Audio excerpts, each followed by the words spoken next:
Salam alaikum, belebele de Paris d'Arante, awe agato, nira donta on te violation na koy mais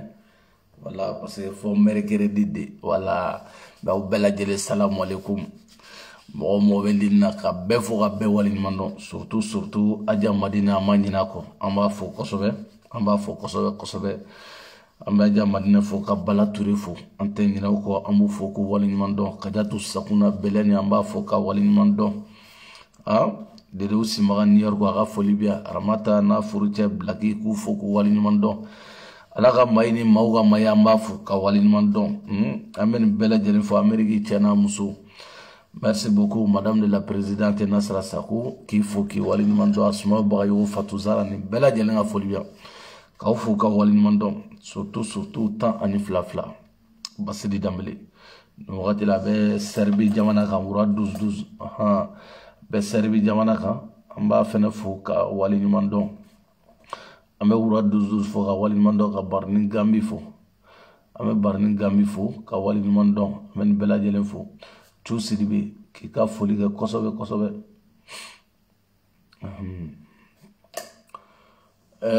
Amadou Koita Maïga Anika awe lettre min bila anyai comme au côté ko angata élection aniga lettre Amadou Koita on y lettre min kala nyana vidéo ka bofalo comment wera ko de angata élection oyi dakono kuma iga ne ya fongo iga ta baraki Koita parce que sigilin do kangata election na e ala Mali kadide Mali de kadide suno ibeka minele mo ye ibeka minele mo ibeka gouvernement ke abek nga assistant bo ina fo Guinée mige Alpha Condé ga mo date do ala fiu aya fo fanga mo yi abuka mo toléré ko jugu. Parce que abuka mo toléré kojugu tolérance bef ongi tolérance ba ko kono kojugu asimani RPM mo muni Mali dafiri ame kololomina na zomina obesina Amadou Koita comme Amadou Koita era ministre yake muna ote vérificateur bla akataka auditi ka ministère sola ay jamana na folo mchien ay rakata boge bonyagalen so folo. Parce qu'il y a des Maliens qui ont balou choco foite nuna balou choco flatte nunubulu ni jamana nafolo ni politique boira la balou tout bolo sinon anye pulo sigle kunu manda dola ndate dola fo merigredi anye pulo sigle kunu mana kafola parce que bado ko Malien sadi anyo chamane ngo Malien nga dogonde Malien yere aka dogonde Malien de djena ka nationalité di mo chama fama mo chama fabora jamana wara ula kana anda fe jamana nunu na kana Niger nunu nyogona ni Nigeria nunu ni jamana wara Ghana nunu ubora o jamana nunu na kana unale usorole Mali la o chama dadu na politique la ulle gara danga de ngo utese ku ga jamana jo itese ku ga jamana te Mali o aw yewe pulo nunu ni fɛn fɛn ni shite Malien tɔgɔ de dalen du la u taara kado dugu ni boso dugu de la oli ka nationalité duma u yɛrɛ ka bange na ku yɛrɛ kɛ kado ni dɔngɔnɔ ni fɛn ye ka sɔrɔ Malien tɛ dɛ aw ɲɛmɛ mɔgɔ la bi Mali jugo nunu si ayu sari ko Ivoirien jo don dɛ ngembala bago ku ye a tɔgɔ Alassane ye ko dɔ kɛ ko Ivoire tɛ a kaɲi kosɛbɛ a kaɲi buna adamaden yɛrɛ ma parce que ni jamana donna dala cogo min na a bɛ ne kunkolo la ka fɔ ko ne fa mana ni jamana kɔnɔ yan ne yɛrɛ kɔni bangera yan nɔ an n'a chauffeur ne fa bɔra yɔrɔ min na n bɛ taa yen dɛ ni n taara olu bɛ sigiyɔrɔ di yan mais e yɛrɛ b'a dɔn i fa bɔra yan i ba bɔra yan jamana wɛrɛ t'i bolo ni nin tɛ e tɛ sɔn o jamana o ka lafu cogo dɔ la Ivoirien jo don dɛ Ivoire tɛ ka ɲi anw yɛrɛ bɛna ni Malien tɛ yen anw yɛrɛ bɛna ni Malien tɛ yen séjour.com séjour be dima ni nationalité pour que ga soro critère do bala mais Malien de ba nationalité ta ga di mo ma o mo nunu pulo nunu ni fenga nunu le fla ga jamana kumna nyaga mi amulu Amadou Koita flene o Sénégalais do bo mo nyai ni o nyedo ka Sénégalais o ni fenga o ta ko bla anga jamana ko no ka ko yere nyamala Amadou Koita ko muso do be kale ko way ko ni élection maga dati la muso yere to fol fle ga bongono i jonga ta to nyini ngala de ko ni audio ay makono ta muso yi to nyini ngala ma to esa to sa to te mba to ni ngana me aw jonga muso in to ni ngana quoi parce que abu ga fengo na no nena abu ga ko muso do ko o muso era ko muso ko mu me muso in to muso era be mi parce que jamana ngono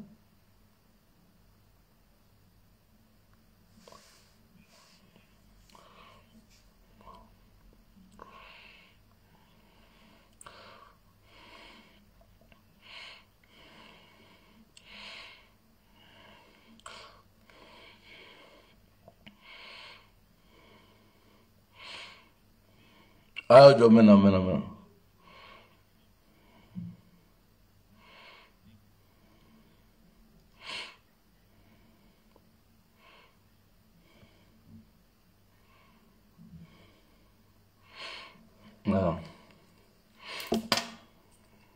voilà balima muso madame Mariam Sekou Traoré ke ko kibi julangolo bo transition kama e de no boli law parce que amara wa julangolo bo te ko baya ngulu jamana ngono koyi muso ka julangolo bo iri kono muso wa ya ketunde ma eta iri kono be dien fambe muso julangolo be iri kono dien fambe muso wa ya ketunde julangolo bo te ko baya koyi ni ma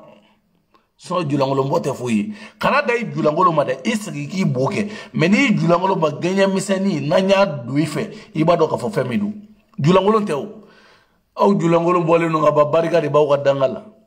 aw ga danga kanya u genga boy so parce que aw bo akle la te fuyi la shineligo amake ya aw tinde fuyi la shineligo amake ya no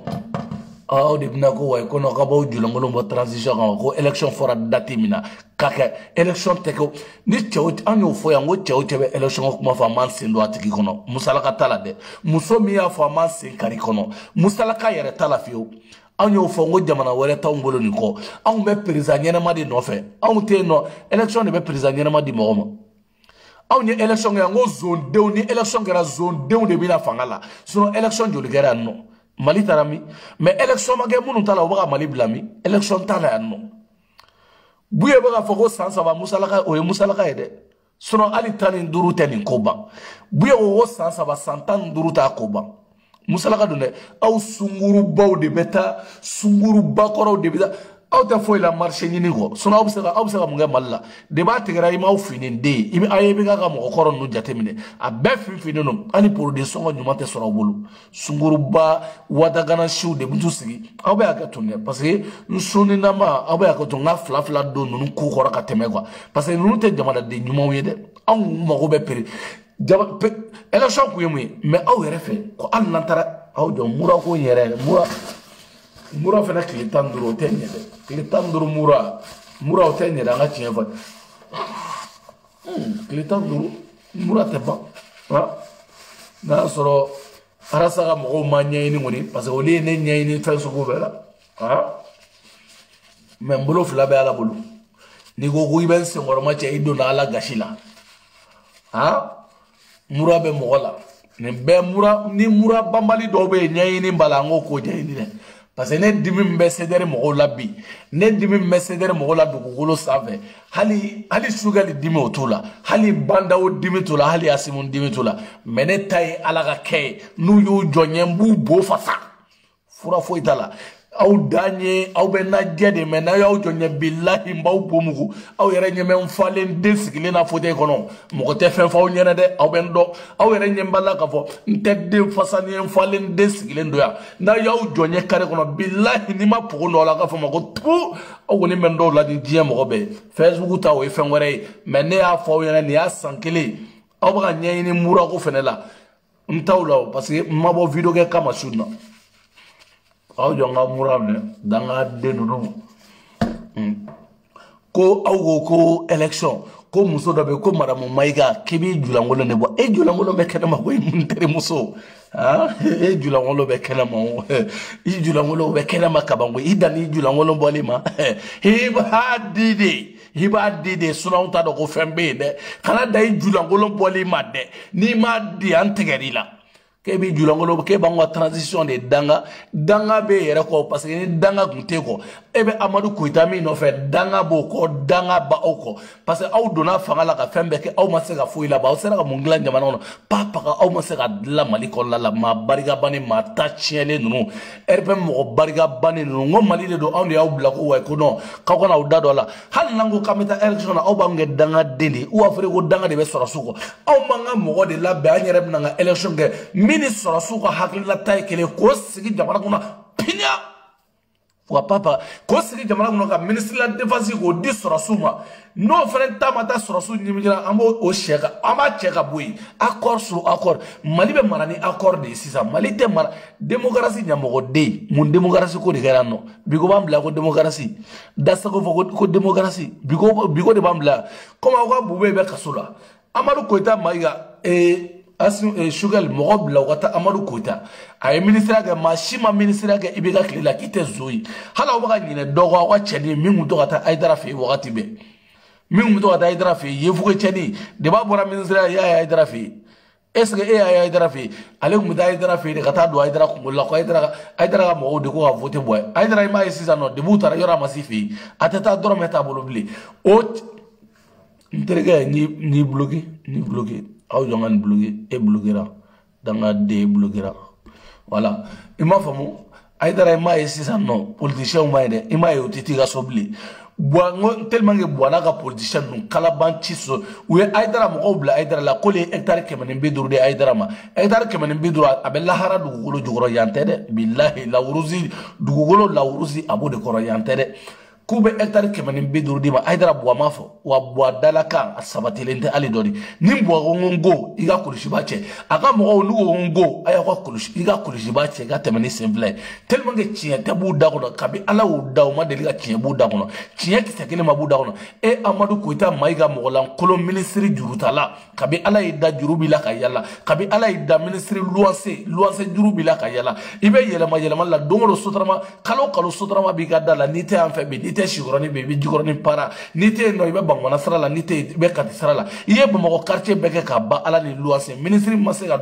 du sa yere ka warbe du ministre sobieta la cabinet ka ye Amadou Koita du abe sobie meta die mo jitata ma mi se kata 5 millions da sobie ga Amadou Koita ni pemi ma gagner jone be gagner ene bi joma kanga jamana na foro shinya kata do sobie la kini joba kanga ta election to che ki em na fawo kanga ta election a fore ki ga bara de ga bora Senegal kana iga do base ka bazen no galala o ka usaima bazen do galala o ka usaima ki dabo nga kola on te danga dede anya u genga boy aw betlang na audio amako wa kono kangata election kono mata election ka ba u jula ngolombo aw ba sidi aw ba katanino na mata election aw be siribu yere tawla wi fendo de ben aw korobara siribu do made o angata election amata election ko munekera amata election ka da muneka namata election amanga silibu bo amanga awteta fe resere amanga se aw na furu no gole ndunu ni muso resere ajido la gaba de ngolon la furu segene eni furu chure ndunu kaw be silibu bo kaw ba ka kulushi bo aw dana kulushi bo ma aw dana ka kulushi bo na ma kulushi ma bo malla hali sunna tina kulushi da bo mo donc jone julangolo te yala bo mo dia fantan nani de tri fo ka fe kasa ci anu na sa iyere ba ye debi i demsana ma yuma ye chogomila i demsana ma diku ye genegala gasa ma demsana ma ni ye genegala ba ko mais si ça no kala da genegala ma de i ba fin foi tege foi taw jonga do ma dem na fo ma ko wa kana ta election Amadou Koita maiga aw dem na boga mo ama fo ka be boa na we de ay boya aw na be nyongo soro aw ni soro site nyongo soro aw ni foi te nyongo soro nanye busan do la abe soro ka do parce que aw tate maligo de aw nene pulo yere sigile mana kan fola pulo quoi nene pulo sigile mana kan fola amiyo gino go pulo quoi nene pulo mun gla mali kono sa jolike ka mali balonta nyaka mi go papu de nale anyere wo sera mun gla mali kono pulo ala mali mali no sugar ni asima we dimino mo la jie kono quoi naw te dimino mo la jie kono ay ni ministre wole kana ministre min de la ga barakele min ke jabana ngona ayu wole kana kanga wari bet bo parce que mo tsa kuma blengo parce que ko to be se ko ma ni be no ibe kuma iba da sira la wa parce que fen jama be ibe kuma do dangwa ni ma fama ibe kuma do da parce que nous fle tellement nge mogolan kolon do dugu kolo sanfɛ ibe ka amanya gunno do ale fana de sigi France 24 wa Dieu 24 du sanfɛ ka Mali dogoya ka Mali ngo faso de jugudu o te foi la nuru ya nge danga de on Dieu kono quoi politique nana o de kama o ni aw ta bande de yalla ni aw de don toy sisan be politique worom na o de to ko confiance wa politique aw de be do sisan no comme aw kala ne on desera aw era ma kala ere aw be ka diplôme sasana de ma bora France ya no billahi be tara fo diplôme de glangata a be fo diplôme de ba be bolo joy diplôme dawa a be fo diplôme tigi kala ne be jamana njoa kala de ba jo kala ni kala me jamana njoa fo kana ge kala de ba jo aw nana jamana nyagami mo bolo ka blano e Amadou Koita de be bo ko way ko election aka datila election eni sans perdre na be Guinée ni Mali de na be Guinée e be se ka bo ke be mona kan fo jamana ka e be election ko mo fo ngene e be so bo ke be so nga fo ngene ko way ko no kan ta election e be so ngo fo Amadou Koita o figa muso de be bosa iga muso de be bo ko ay ko no ko lu jula ngolo bo e mbali ma muso ki ba ka mai ki jula ngolo bo i jula ngolo na bobai ni jula ngolo bo o ko me ko kibini jula ngolo bo ni jula ngolo bo ni julangolombo de kade julangolongo tere fey de kade sono julangolongo te billahi ne ma fo yere de afo di afo aw mesega ka e yere de ko way ko ki julangolombo ni e julangolo fo aw mesega ka o muso ni julangolombo ne yana fo ki sa an ne julangolo eta julangolo fo ni ya eta mem ni ya yi ne e julangolo ko men billahi bidala chala ni jula aki ala nkira ko makini julangolombo e julangolombo kebi julangolo mako way ko no ko transition ko election ga datila otra enye chile no fade donner la e ngolo chele do e mamalia o mangame ko transition ko fo samwa e mamalia o mangame die fantan nania na ya obade ay na bay ko mamaga diawla de ododo ko itoto ide ko ito ambe sarame nyon golo sa akoda fede ko itoto ide parce que on fantan de on anya sigi ka ni transition ka sigi ga ore kama nanya sigi ka ni naje ni asimu ni tarata chogodola oh ama mire ko ala ya faga ala ya da tachien kama dugukolo sanfɛ ala ya da fɛn kama ala ya da ka on tege fɛn yetugu ni asimu ye fantan nga président yoro fantan o ma dege o ka président fɔlɔ aw ye waritugu de ka président na bɛɛ nafolotigi président u musow de kun bɛ taa wari di jeliw ma jeliw aw ye jeli ye ka asimu muso fasada nous mata o muso bu pare bazem bawla bazam bo fofo o ko fama président wi o siza me fanta ala e fanta nga président ni chori asimi ni asimu taraka bon nyogoro dolo Mali fanta o mo goretere ni ala ya dawma nawma sola o ni fama o na minezina fama goretere son nga président de bina o ni horo nga président ni asimu taraka bon nyogoro dolo fem be di ala ni keracha aw be masaya aw ta fo ko maloklo ko do ba faraga ni asimu tara dongodo o ga juguni be parce que RMU 40 yoro fanta to do amena fanta machine ne du RMU 40 fanta to sur la bli chede o ni asimu nale de aw ba jemani doni soro ni asimu tara no ma sigi kaba ma ka fo ma ko to kaba aw be siga ma kaba kini ay ma wona mbura parce que mura wala parce que mura yi asu ne te ga fawe suno ne ba anya fawe na di na me wuli ka minga an ga wuli ko gede parce que Amadou Koita mai ga nunu na ambe génération kele ama mine nyona woro mi foya ama asimu ne fena ba ko do jere parce que anya bala e atof nun to bora ka kuma mi fo tie do ne kodo be asimu ni ma fusura dana ka ojumu nunu ni atro fila bono atro sa Kiliman dabele nu ka boka mana kanfo sugalma oh figa fusura dana parce que jamana kono asimu tsaka keo o tsaka ke choshi parce que ala be ministériel li bo mo la jien kono quoi n'a sɔrɔ ministre tɛ baara kɛ ministre tɛ fɛn kɛ y a pas de problème mais maa ka ta o tala aw ko Mali kura tɛ jɔ ni nin fɛn e kana ne b'a dɔn ni ne kɛra ministre ye don o don o ma daminɛ sugali la n'i kɛra ministre ye don o don n'i tɛ dɔw ka mɔgɔ bila k'i fa ni k'i ba ni bɛ ministre la o tala mun de kɛra président f'i ka degré de bɔ nin ko la n'i ma degré bɔ nin ko la o kɔrɔ Kawjumu ka manamana ka fɔ a bɛ k'e tɔgɔ de don a la o kɔrɔ k'i ye complice ye n'i dun kɛra complice ye Kawjumu fan fɛ Asimu tiɲɛ yɛrɛ la an b'i fɛ mɛ an bɛ ɲɔgɔn sɔrɔ yen nɔ fɛnɛ dɛ parce que o kɔrɔ ko jamanajɔ tɛ ko dɔ bɛ yen an ta ka min faamu hali bi i m'a faamu parce que n'a danna mɔgɔ ninnu ma a tɔgɔ filɛ ka bɔ nɔ mɔgɔ dɔw bɛ yen an mana ninnu ni fɛnkɛ ninnu a tɔgɔ u ka cɛ in tɔgɔ ONT ninnu ka da u ma ko M5 mɔgɔw parce que ala ye diɲɛ barikaba mɛn siri olu la danga b'olu ka dugukolo sanfɛ a tɛ diɲɛ mɔgɔ kɔ parce que minnu bɛ i bɛ ɲɛ bɛ nanfigi den fɛn o fɛn na ko wa ko M5 jeunesse ne danni ko ten M5 jeunesse tɛ dɛ nanfigi denw don taa ɲininaw don M5 jeunesse tɛ dɛ kafiriw don taa ɲininaw don M5 jeunesse tɛ na a kɛra ɲɛna sa ne bɛ se ka kɛ ninnu fɛ cogo di ne cɛ bɔ an ka na sa ne danni tɛ kɛ ninnu fɛ fo ka diɲɛ wuli ni aw ɲɛ bɛ jeune minnu na minnu b'a fɔ k'u ye M5 jeunesse ne tɛ k'u fɛ ne tɛna k'u fɛ ne bɛ kɛ mɔgɔ min fɛ a bɛ fɔ o de ma ko wa ko yɛrɛwolo wa mun yɛrɛwolo tɛ yɛrɛwolo de b'o rampariw quoi o mɔgɔ ninnu ne b'olu soutenir mais aw ɲɛ bɛ nanfigi minnu sigilen na ani maa mulubali minnu sigilen na ani amara ninnu ni cɛni logo feerela ni kunkolo misɛnnin ani a tɔ ninnu minnu bɛ t'u sigi nanfigi denya la bureau dɔ la Sugali kɛra premier ministre anw ye M5 jeunesse de ye M5 jeunesse an ka ɲɔgɔn sɔrɔ Jamili ka bitari kɔnɔ M5 ninnu donna tan M5 tɛ dɛ M5 tɛ dɛ M5 tɛ dɛ M5 jeunesse tɛ dɛ baara ɲininaw de don sommaires de don fugariw de don tewulilaw de don parce que ne y'u jateminɛ ninnu filɛ nin ye u bɛ se mɔgɔ neni na dɛ ninnu bɔra ka ni ONT ninnu ni amara ninnu u ye diɲɛ nkalon bɛɛ ta yan ka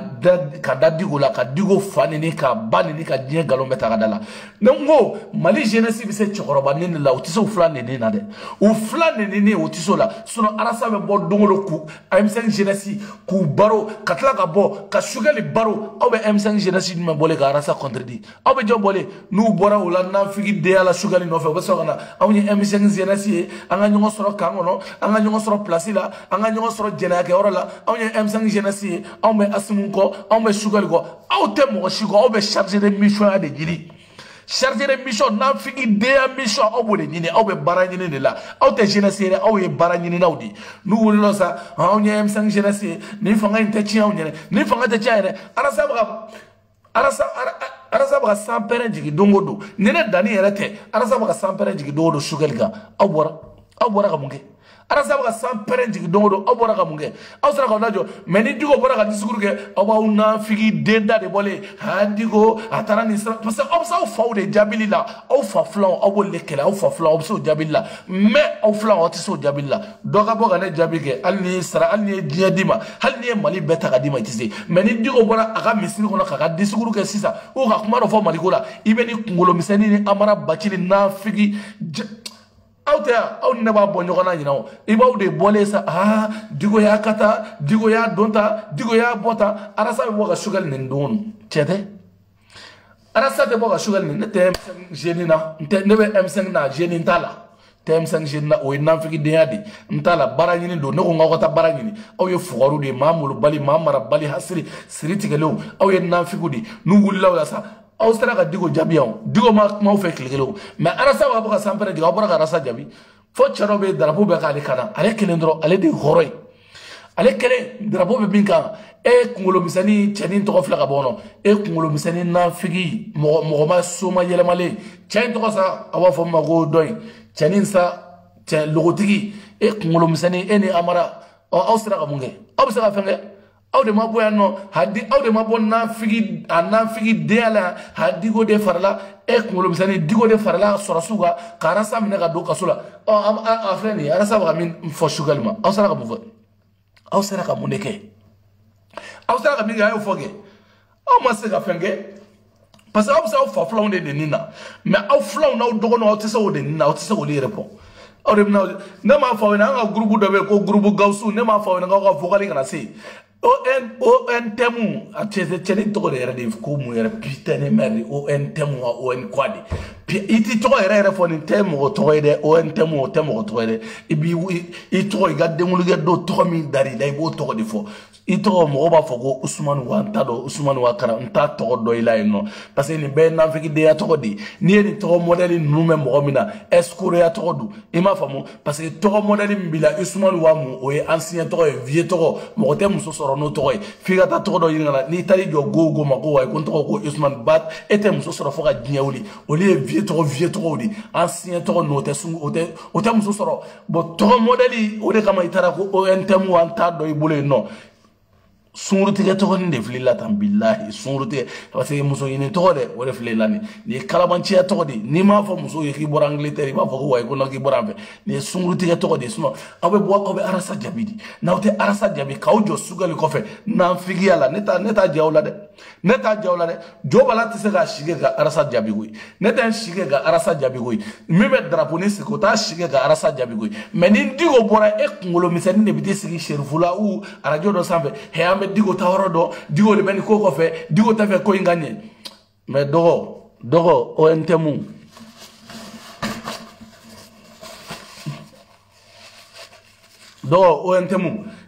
nin ko ninnu aw bɛ nin ko ninnu bila aw bɛ nin ko bila aw b'aw ju kɛ aw bɛ hakɛ to dɛ aw dɔrɔn kɛ cɛ dɔrɔn ye parce que ne b'a dɔn aw ye fugariw de aw ye hypocrites de aw ye i yɛrɛ k'a fɔ ten ko wala i ka kumakan bɛɛ ko indini wa e ye indini de e cɛnin e ni Amara ninnu aw ye indiniw de wa aw ni mɔgɔ bɛ ɲɔgɔn na aw ni ne bɛ ɲɔgɔn na dɛ a tant que n'aw ma bɔ ka sugali défend k'aw jɔ nanfigidenya la ko fɛnkɛ dɔ bɛ yen don o don ka taa mɔgɔw fɛnkɛ a ye na M5 jeunesse bi yan an bɛ taa ɲɔgɔn sɔrɔ Jamil fɛ yen an bɛ transition in nɔfɛ aw bɛ transition nɔfɛ mais ni Diko bɔra ka manifeste filiya aw ye mun kɛ aw ma Diko fa nin ka ban nin arasa bɔra na ba min aw arasa bɛ Mali la aw dɔgɔnin dɔ aw ma taa arasa kili ci aw de bɛna Diko fa nin ko ban nin ko ne danni ni y'aw to yen Ala kana n to yen ni ne y'aw to yen Ala kana n to yen aw tɛ Mali la fɛn kelen min bɛ yen o de ye mɔgɔ ninnu ye a tɔgɔ bɛn de cerveau ninnu n'olu bɔra la aw tɔ ninnu aw ye chargé de mission ɲininaw aw b'o la dɔ ni min b'a kun cɛnin tɔgɔ filɛ ka bɔ kɔnɔ Nana cɛ Nana Amidou Jara Amidou Dolowa Jara de o ma ta chargé de mission na de b'o kɛra o ma makun aw ye chargé de mission ɲininaw de ni dun ye chargé de mission ye n'a fɔra ma ko chargé de mission a fɔra ma ko nanfigiden de parce que kamalenkɔrɔ yɛrɛ mana dɛsɛ baara la fɔ chargé hali ni ne ta ka ne bila chargé de mission na ne taara ne ye dangaden de ye ne ma bila baara la fɔ chargé de mission taa te san ka na taa ni journal ta ka na taa ni kata taa ni ɲini ta nɔ nin kata jɔn nana n fɛ yen nin bɛna n fɛ yen n k'o de ye chargé de mission ye taa mobili pinɛ ko u mɔgɔ ɲini min bɛ mobili pinɛ ko e n'i ba cɛ e n'i fa n'i ba cɛ e ka baara bɛɛ lajɛlen bɛnna nin de ma o kalo la 260 e ni e kamalenkɔrɔ kalo la 260 ou 250 taa ni ta ka na taa ni ta ka na taa ni ta ka na i m'a faamu mɔgɔ min bɛ ka bɔ o ni Tayiruba ka Tayiruba fɔ ka waleɲuman dɔn ale de bɛ bɔ ka an bɛ Tayiruba fɔ dɛ Tayiruba de bɛ bɔ ka jaabili kɛ sinon aw tɔ ninnu ni chargé de mission dira aw ma sisan foyi ta aw ma ba cɛ anw ma kalan ne yɛrɛ danni ma kalan ne kana kalan kɛ mais ne chargé de mission de ma ne bɛ mun de kalan ne mago de bɛ chargé de mission na chargé de mission wa chargé de mission a si tɛ mɔbili kɔnɔ sotarama ta bɛna ɲini k'u bɛɛ faga chargé de mission ka t'i sigi livre taw ni wagati dɔ la mɔgɔ tɛ kun min fɛ yɛrɛ hali tɛ ci livre ta la u bɛɛ bɛ tellement que baarako gɛlɛyar'u ma chargé de mission a bɛɛ bɛ chargé de mission ɲini de la aw b'aw si kɛ suga de bɛ se k'aw bɛɛ don chargé de mission na o tuma ministre so ye joli ministre so ye joli aw bɛɛ dadalen aw ɲɛ bɛ ko in na koyi cɛnin taara aw donna chargé de mission na aw bɛɛ sigilen don aw tɛ foyi la ye chargé de mission ɲini na sinon maliko tɛ dɛ maliko tɛ foyi tɛ maa min ta ye maliko ye o dɔnnen don Tayiruba ninnu ta ye maliko yɛrɛ yɛrɛ o dɔnnen don ani Mali kanu min bɛ drapeau di siri ta f'a bɛ sigi mɔbili kɔnɔ Mali kanu b'o cɛ la hali ni y'o ye mais Amara ninnu ni fɛnkɛ e ni ba cɛ Sukali ma kɛ premier ministre ye fɔlɔ Amara y'a don fini bɛɛ falen mɔgɔw ka bassin juru bɛna ɲini k'i faga aw bɛ aw jɔ dɛ aw jɔ putain de merde nin fana mura bi mura ma ye ni mura ye n jɔ n ka musuwari caman ta k'a bila n kɛrɛfɛ parce que nin mura ko in ni ko ɲɛɲini b'a la sɛgɛrɛ mɔgɔw ɲɛɲini b'a la i m'a faamu e ni Ala ni kira cɛ Amara e ma kɛ foyi ye fɔlɔ bazɛn juru bɛna ɲini k'e faga e bɛ bazɛn sanna e hakili la ko ko k'i dege bazɛn sanna ko de bɛ kɛ chargé de mission ye chargé de mission yɛrɛ a sigiyɔrɔ ye mun ye n'i taara ministère de la bilahi toilette filɛ a fɔ toilette gardien ɲɛgɛn gardien ministre ɲɛgɛn gardien ministre bɛ chargé de mission de ta a ye Kajatu ɲininka a b'a kalama chargé de mission bɛɛ ka bureau bɛ toilette da la ɲɛgɛn da de la ministre ka a bɛɛ ka bureau bɛ ɲɛgɛn da de la bureau yɛrɛ tɛ sa o bɛ couloir dɔ kɔnɔ ten ko chargé de mission aw bɛ se ka taa mun mission kɛ aw bɛ mun sɔngɛ ministre ka sunkuru wele la aw bɛ se ka mun sɔngɛ aw bɛ mun sɔngɛ o de kama i ɲɛ la mɔgɔw bɛ ka taa aw ta ka taa parce que aw nɛ aw da parce que mɔgɔ t'aw ta mɔgɔ si t'aw ta chargé de mission na parce que ka da ka aw da tɛ sigi parce que ministre ka ko dɔw bɛ yen gundo ko dɔw bɛ yen chargé de mission kɛ an ko dogo mais tellement que aw ye nafigiw ye ministre b'aw dɔn aw ye mɔgɔ min ye aw bɛ baara in da ministre senkɔrɔ buwa tile chargé de mission ka di sisan chargé de mission man di dɛ wa sisan yɛrɛ sara ye 25,000 de chargé de mission wa an ka bɔ yen quoi n tɛ fɛ video ka janya quoi n bɛ na n tɛ fɛ video ka janya parce que voilà ma bɔ video kɛ yɛrɛ kama sunna n bɔra Amadu Koyita de kama Amadu Koyita an ɲɛ b'a la k'a fɔ ko n t'a dɔn a kɛra wa a ma kɛ wa ko Arasa fana ko k'ale bɛna Yusufu Toloba wele k'ale bɛna Yusufu Toloba wele ko ka ɲininka n fa ni ba a dɔngɔnɔw ni kadɔw a ye lamɛn dɛ dɔngɔnɔw ni kadɔw ani filaw a ye lamɛn dɛ ɔ bi de Arasa ko k'a bɛ Yusufu Toloba wele k'ale b'o wele ko k'o ɲininka wa n t'a dɔn min don n t'a dɔn a kɛra wa a ma kɛ de parce que ne t'oli ka k'ale bɛ Yusufu Toloba wele Yusufu Toloba y'a si bɛɛ kɛ kulu la Yusufu Toloba ka dugu joli joli jenina a bɛ Arasa da la a dɔngɔnɔw ni danga wɛrɛ t'aw kɔ kadɔw ni danga wɛrɛ t'aw kɔ Yusufu Toloba ne fɛnɛ tɛ fɛ ka dɔngɔnɔdenw na malo e bɛ sɔn Arasa ka téléphone ka don i kun e bɛ sɔn Arasa ka téléphone ka don i kun aw ka dugu dɔ bɛ yen ko Sobanda dɔ bɛ yen ko Banikɔ ani dugu bubu ye dugu minnu jeni a don dugu minnu jenina a ye taa ka na n'aw delila ka kuma mɛn Arasa da a don jɔn y'a jeni bubu tɛ o y'a sɔrɔ an tɛ bubu fanga la yan jɔn y'a jeni o don ye Yusufu Toloba sɔrɔ gɛlɛya la a don ye dɔngɔnɔw sɔrɔ u ɲɛji bɛ bɔ walahi dɔngɔnɔw ni Arasa y'a da don aw ka dugu problème na an ka kan ka ɲininkali kɛ aw ka ko la ni Arasa sera k'a da don aw ka dugu problème na ɲininkali kɛ an ka k'aw ka ko la dɛ fɛn bɛɛ ni Ala ni kira cɛ aw ka dugu jenina a don bubu kun bɛ yen aw ye bubu bloqué aw ka dugu la ko bubu tɛ tɛmɛ a ma kɛ yan aw y'a kuma mɛn Arasa da aw ka dugu jenina aw y'a kuma mɛn a da kɔnɔ bɛɛ bi komi a ta tiɲɛna maliyɛn si mago t'a la mɔgɔ si mago t'a la ɔ a bɛ fɛ ka na k'a bɛ taa ko président wele dɛ ko Yusufu Toloba k'a b'o wele a dɔngɔnɔw ne sigilen don ka lajɛ dɛ ni Arasa ni Yusufu Toloba kumana Yusufu Toloba ne fɛnɛ ma san pɛrɛn jigin Arasa Yusufu Toloba ne ma san pɛrɛn jigin dɔngɔnɔw aw ka tigɛ ne la fɔli kan n b'a wuli ka jɔ parce que ne a bɛ fɔ o de ma ko hypocrisia wagati min na dɔngɔnɔw bɛ gɛlɛya la wagati min na dɔngɔnɔw bɛ fɛnw na o wagati kelen dɔngɔnɔw Arasa ma se ka dɔngɔnɔw wele ka dɔngɔnɔw ka kɛlɛ kɛ an ka jɛ ka dɔngɔnɔw ka kɛlɛ kɛ o don sisan sa avion sɔrɔlen fɛnw sɔrɔlen ɔ sisan k'a bɛna Yusufu Toloba a ye Yusufu Toloba ne tɛ fɛ ka dɔngɔnɔw ni kadɔw da k'u kantigɛ ɔ an b'a bɔ ɲɔgɔn na yanni nɔ parce que ko in y'o de ye ko in ye ne bɛ tiɲɛ ko la ne tɛ hypocrisia ko la ne banabagatɔ e ma foli kɛ ne ye ne banabagatɔ e ma ne wele ɔ ne kɛnɛyalen de bɛ ni jɔ ne ma nanfigidenya la ko wayi ko danni k'i fari bɛ cogo di k'a ka wusa parce que i ɲɛ bɛ wulili de la ka n sigi sinon a kun ka di e de n ka sa i m'a faamu o wagati Arasa kun ka di Arasa ye dɔngɔnɔw ka da u ka sa dɔngɔn parce que bubu ye fila ye ko in turu ka dun dɛ ko in turu ka dun dɛ ko in ko ka dun dɛ ɔ wagati dɔngɔnɔ aw ka sa kadɔ aw ka sa c'est à dire aw ka ko ka ban pewu ni Arasa ka ko ye parce que a wagati a b'a ka bubu dɛmɛ a da kana don a la ɔ n'o nana sigi bi k'a b'a da don aw ka ko la aw ka kabila ko la aw y'aw faw to yen ka baw to yen ka don kungo kɔnɔna la ma kɛ yan aw y'aw musow to yen dɔngɔnɔ dɔw bɛ yen bilahi kadɔ dɔw bɛ yen bilahi a bɛ kalo 4 bɔ bi musow b'u bolo mɛ a bɛ kalo 5 bɔ bi e ko cogo di k'o bɛɛ lajɛlen to yen ka taa k'i b'i denw ni kisi k'i b'i ka dugu kuma bɔ o wagati la o y'a sɔrɔ mɔgɔ min bɛ yen n'a sɔrɔ a tigi tun bɛ lamɛn dɔɔni o bi o ta tiɲɛlen o de ko ne m'a fɔ aw ye n'a y'a da don aw da la ne bɛ kuma dɔ fɔ aw ye n'a y'a da don Yusufu Toloba da la ni gɛrɛ ma wuli Yusufu Toloba nɔfɛ i k'a fɔ ne dɛmɛ ko n tɛgɛli la ne de y'a fɔ aw ye dɛ Yusufu Toloba n'a ko k'a b'i nɔfɛ kɛlɛ kɛ ni gɛrɛ ni Ala m'i labila filaw ye ou ni Ala m'i labila i juguw ye i ka fɔ ne danni ma ko belebele a y'a video enregistré dɛ ne de bɛ tiɲɛ dɔn ɲama b'a la dɛ n ko ɲama b'a la Ala ka danga b'a nɔfɛ ɲama b'a la n'a y'a da don i da la k'a b'i dɛmɛ Yusufu Toloba ni Ala m'i labila i jugu ye i kana tigɛ ne danni na n sigiyɔrɔ la ne de filɛ ka daluya d'i ma fura foyi t'a la wa a tɛ wuli dɛ wulibali don nin wɔrɔ tɛ wulibali don i kɔlɔsi dɛ ne de filɛ ka d'i ma dɔngɔnɔ n'a y'a da don aw da la a tile fila a une semaine kɔfɛ aw bɛ kunkan mɛn aw ka ko la dɛ aw bɛ kunkan wɛrɛ mɛn aw ka ko la bilahi ne y'a ɲɛfɔ n ko k'a dabila ne y'a ɲɛfɔ aw ɲɛna k'a ɲɛfɔ aw ɲɛna ko maliden bɛɛ lajɛlen aw ka ni ɲama de b'i kɔ n ko ni danga b'i kɔ Ala b'a Yusufu Toloba e bɛ sɔn nin ka téléphone ka don i kun Yusufu Toloba o kɔrɔ k'e ye tɔgɔ ɲinina de o b'a yira k'a fɔ k'e ye tɔgɔ ɲinina de o kumana fɛ dɔngɔnɔw ni nin y'a da don aw da la ndaro dongono donwa o yira ba fo ko kado wa dongono wa ntado buso ni fem wa problème ta la malien aw munu me donso anga ga donso yi donso aw donso ni arasa ya dado aw dala dongodo ni ala ma labla o jugula fana kana tigene danina nako ka ba o no fekelege na figi de yakele do nako ka ba o no fekelege ni bubu sise na figi de yakele de bada kele ta da de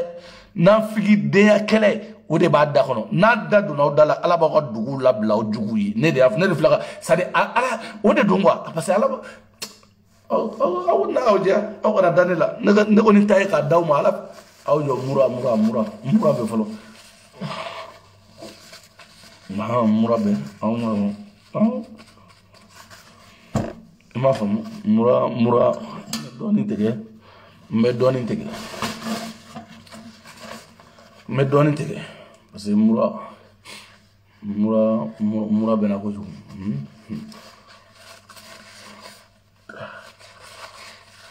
ni bɛɛ hasidiya min tɛ foyi ye juguya kɔ parce que mura banbali juguya hasidiya ɲɛbo la mura banbali juguya ɲɛbo la parce que n'i y'a ye ne ka mura ta ka ban tile 15 mura subhanallah o tala mun de kɛra nin dɔw ye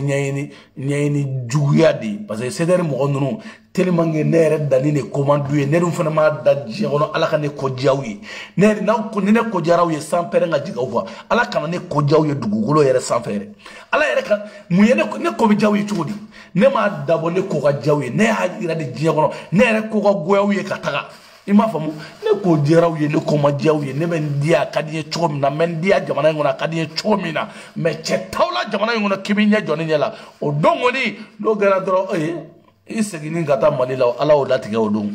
parce que u ne b'a dɔn o don i ka aventure o nɔgɔyara o don i m'a faamu bon n'o de fɔ aw ɲɛna aw ka nanfigidenya ninnu ne t'a la parce que ne b'a dɔn yan baw ka barikantandenya ninnu ne t'a la ne y'o fɔ n ko k'aw ka ko kun bɔ ne kan parce que ne ni vidéoman tɔw tɛ kelen ye ne y'a fɔ ɲɔgɔn ne tɛ vidéoman ye aw barika bannen don cogo min na ala ma ne barika ban ten Yusufu Toloba n b'i wele n bɛ segin k'o de parce que ne tɛ fɛ n'aw b'a ka kɛlɛ la aw b'a ka kɛlɛ gagner aw b'a ka kɛlɛ gagner cogo min na aw b'a ka kɛlɛ gagner aw ka dugu la aw cɛ ne y'a fɔ aw ye aw ka to ka bɔ ne ka lili na o de man di ne ye ni mɔgɔ bɛ vidéo la i bɔ mɔgɔ ka lili na moi j'aime pas ça i m'a faamu j'aime pas ça parce que Yusufu Toloba n'aw bɛ kɛlɛ la ni kɛlɛ bɛ ka gagner k'aw bɛ ka kɛlɛ gagner ne y'a ɲɛfɔ aw ɲɛna k'aw kana dangaden ma dɔw la n'i ye dangaden don i ka kɛlɛ la ka maa don i ka kɛlɛ la maa min somɔgɔ t'a la ne m'a fɔ dɛ ne m'a fɔ n'i ye maa don i ka kɛlɛ la maa min somɔgɔ t'a la aw ka kɛlɛ tɛ gagner dɛ Yusufu Toloba i kɔlɔsi cɛ in na dɛ n b'a ka d'i ma dɔɔni dɔɔni ne b'a ka d'i ma ka f'i ye dɔɔni ka dɔngɔnɔw la sɔmi joona joona parce que ne bɛ maliyɛn bɛɛ fɛ n'i tɛ maliyɛn fɛ ne mago t'i la mais ninnu filɛ nin ninnu filɛ u ka na de bɔnnen don u ka na bɔnnen a ka patron bɛ boli la Kɛba ka patron nɔfɛ n'o ye Bubu Sise a bɛ boli la Bubu Sise Bubu tɔtɔ kabanaw k'a fɔ ten Bubu Joli bɛ boli la Bubu bɛ boli la Bubu talen don a kun fɛ maa min faso kɔnɔ maa min ma se ka jɔ Mali sariya ɲɛ maa min ma se ka jɔ Mali justice ɲɛ maa min ma se ka jɔ ka jamana nafolo suɲɛ ka k'i kun ka taga i yalala cogo cogo Bubu i bɛ tila ka n'anw sɔrɔ yan ni Maliba ye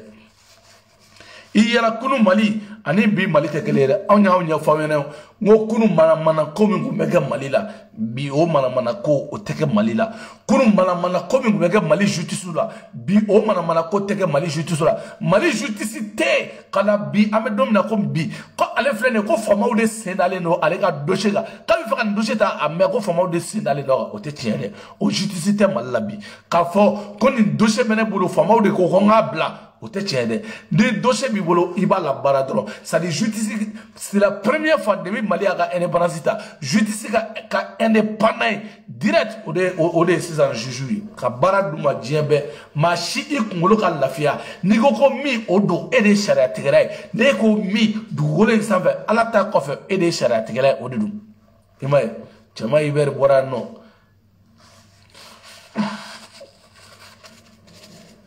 a fɔra ko cɛman Ibɛri bolila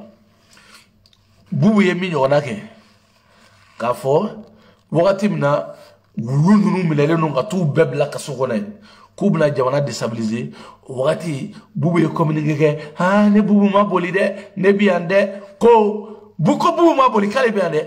ko ale ma convocation sɔrɔ a ye cɛman ɲininka fɔlɔ mɛrikɛrɛdi cɛman welela ko cɛman welela yan nɔ juge ye cɛman wele ko cɛman ka taa comme ko chama kana wara jare ko mergere di ko chama kana wara jare mergere di temele uye chama wole chama maso chama e communiquer ke ko ide kale ga faire de gacha ko mali juju mali convoquer mais chama be wara na chama mo woro fode ko nduru ma ngi dindi wo fe ka yire ko mo la ko ba bulle alors que chama dal fle ne sunguru baw fe ko divar a dal fle ne sunguru baw fe ko divar ka kana foni ya fole ne bulude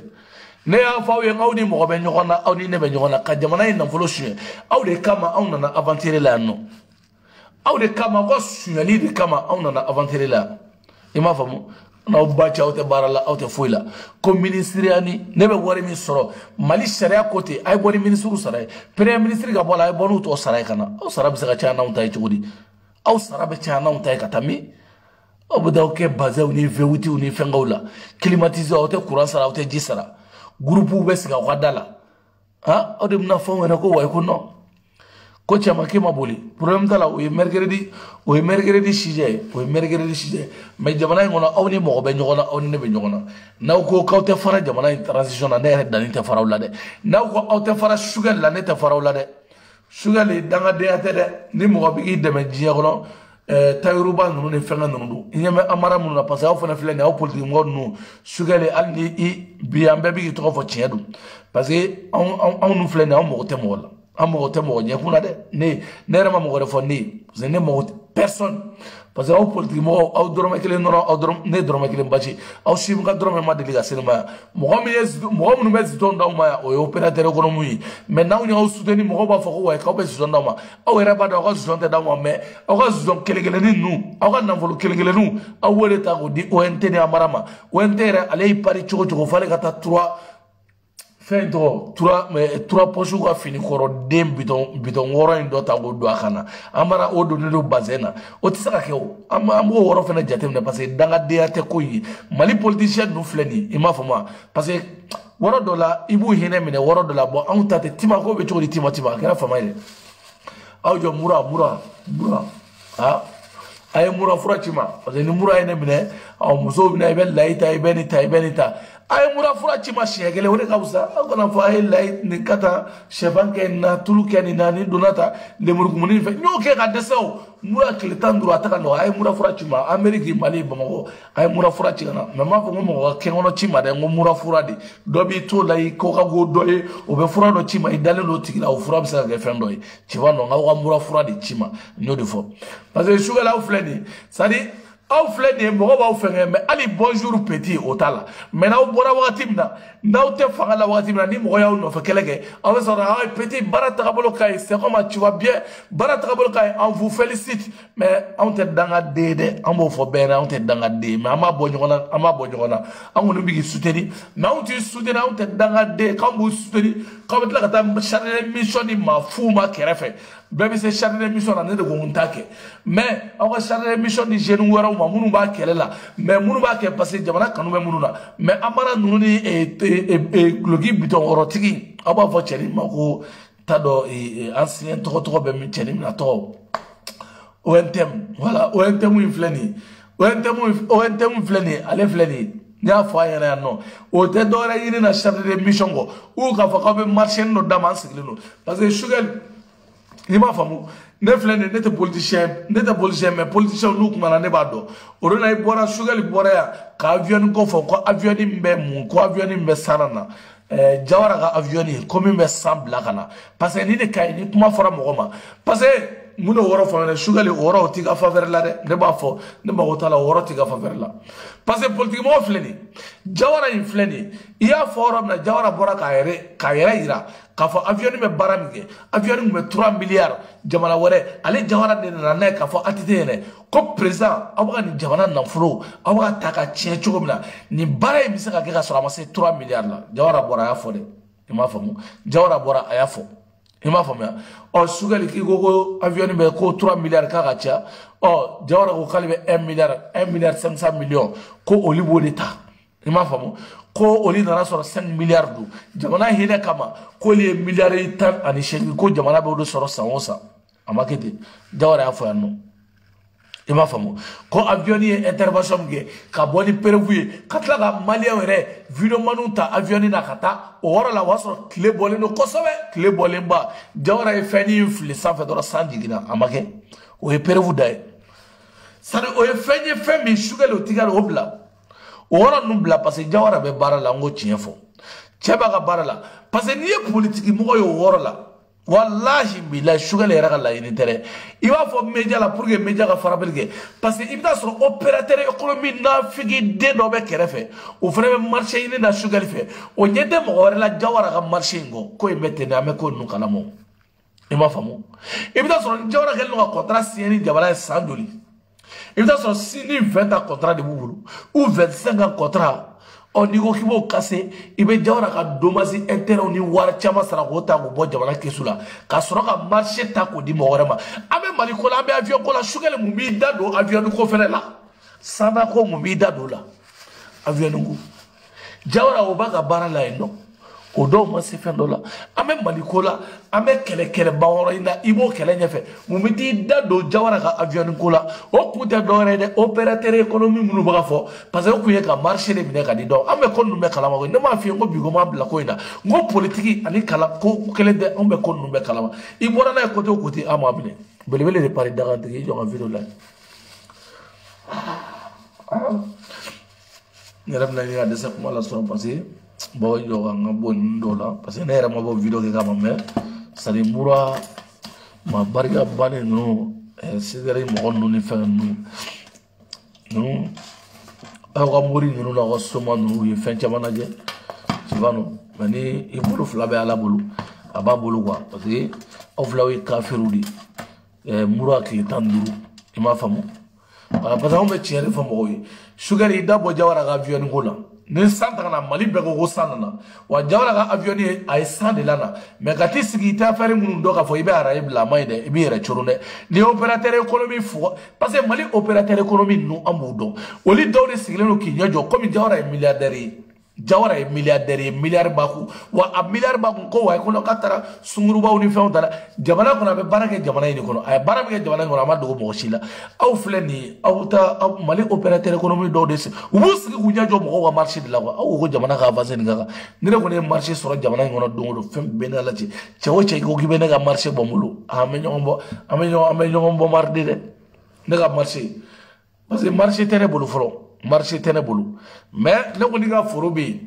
diyagoya don n fɛnɛ tɛ dangaden dɛ n ko n ye baarakɛla de n ka foro bɛ yen n ye yirituruw daminɛ a y'a lajɛ aw ka n fɛnɛ financer n ka foroko la parce que ko ninnu tɛ kɛ ten dɛ Mali la o sariya bɛ Sɛnɛgalaw bɛ fɛn fɛn ta ne yɛrɛ ye Sɛnɛgala de ye anw y'a fɔ k'anw da tɛ an tɛ kɛ maire an tɛ kɛ foyi ye mais n'an nana n'an ka Sɛnɛgala fɛnɛ n'o ye an fɛnɛ bɛ financer cogo min na jamana bɛ ten an fɛnɛ bɛ développement kɛ ko bɛ ten de dangadenya tɛ o an fɛnɛ bɛ développer o développement bɛ kɛ kogo la ni mɔgɔ b'a ka ko la développement bɛ kɛ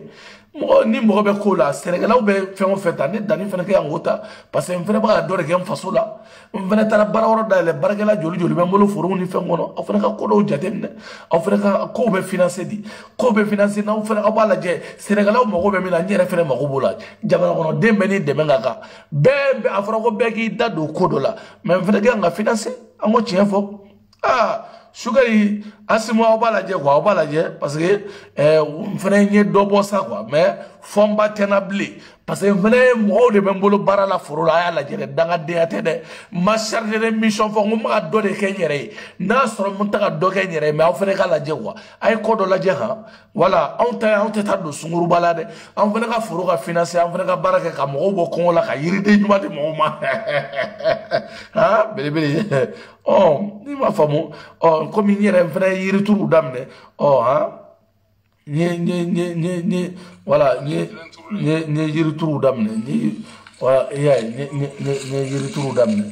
n bɛ ka yiriw turu n bɛ ka yiriw ni fɛnw yiri caman turu n bɛ ka yiriw turu aw yɛrɛ fɛnɛ ka lajɛ aw fɛnɛ ka financer dɔɔni aw fɛnɛ ka financement dɔɔni kɛ ko in kana kɛ ten ka ko in kana kɛ ten n bɛ mangoroden ɲɛnama di mɔgɔw ma n bɛ lemuruden ɲɛnama di mɔgɔw ma n bɛ biyakiden ɲɛnama di n bɛ tomati di aw fɛnɛ ka ko in n fɛnɛ bɛ ka dɔɔni de kɛ o bɛɛ ni seko dɔ jamana ko la n fɛnɛ bɛ ka dɔɔni de kɛ n'aw fɛnɛ m'a lajɛ de k'an ta kɛ ten ka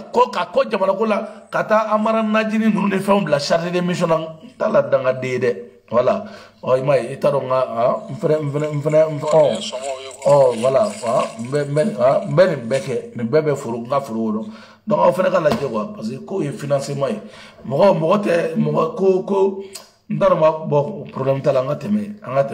ay bon am financer on fait ko ira na quoi ko am ga dore kan faso yo nango ka wa ngam ta Sénégal o ba deme Sénégal de ka ay jawara ka ko tuy bulebele de Paris oh me bolina imay halne ga furu ga garje ga so no Angleterre bi billah nete kafire ne be nyebema ne be nyemo nete kafire de nete kafire parce que ne aramade ne bi blega hake de kono parce que apla ne ga furu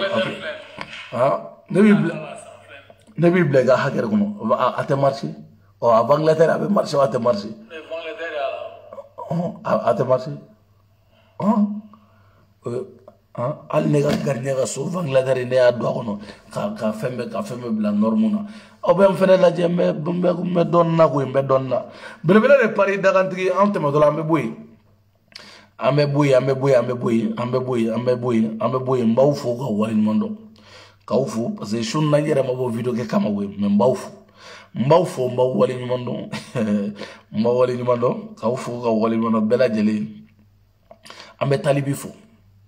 parce que ambe talibi fo rappel talibi ambi fo parce que ambe talibi fo muna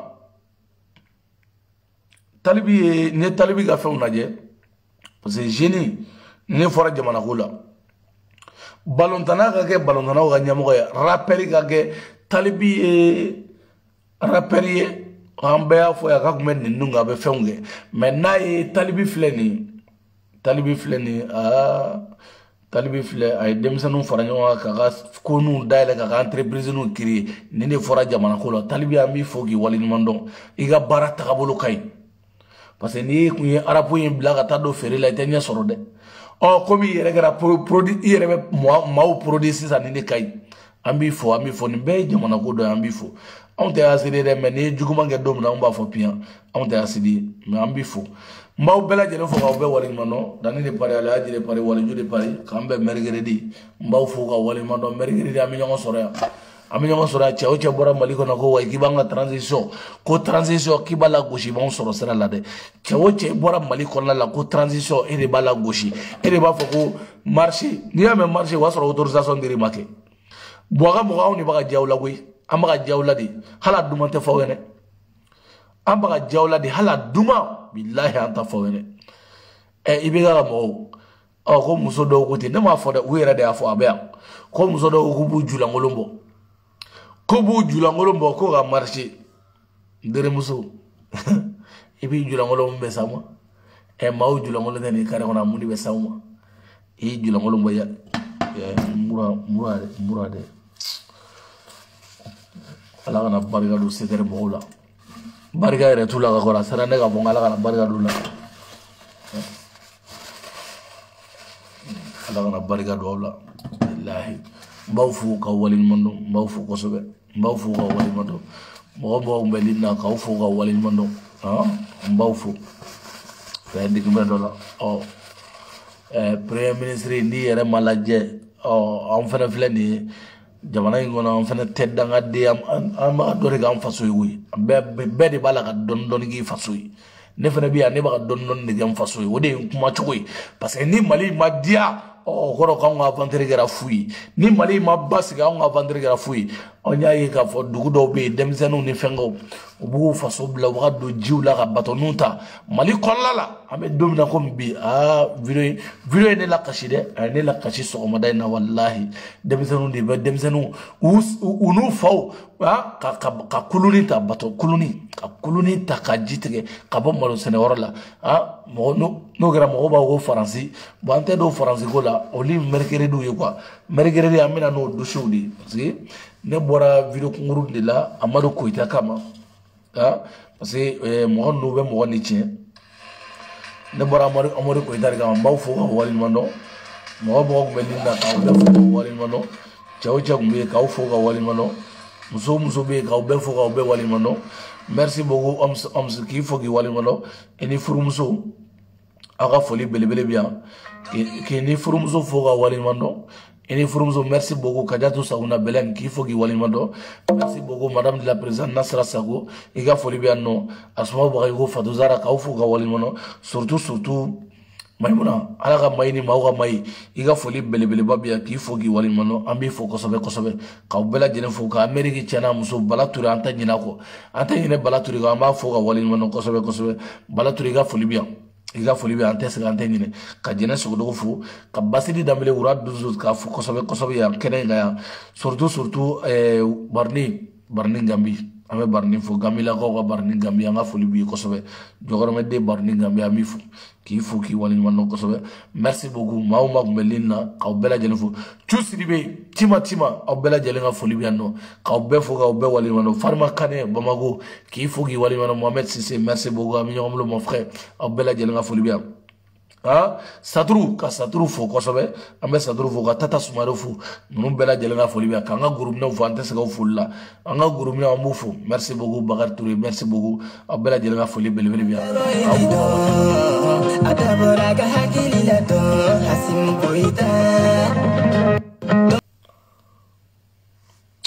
Allah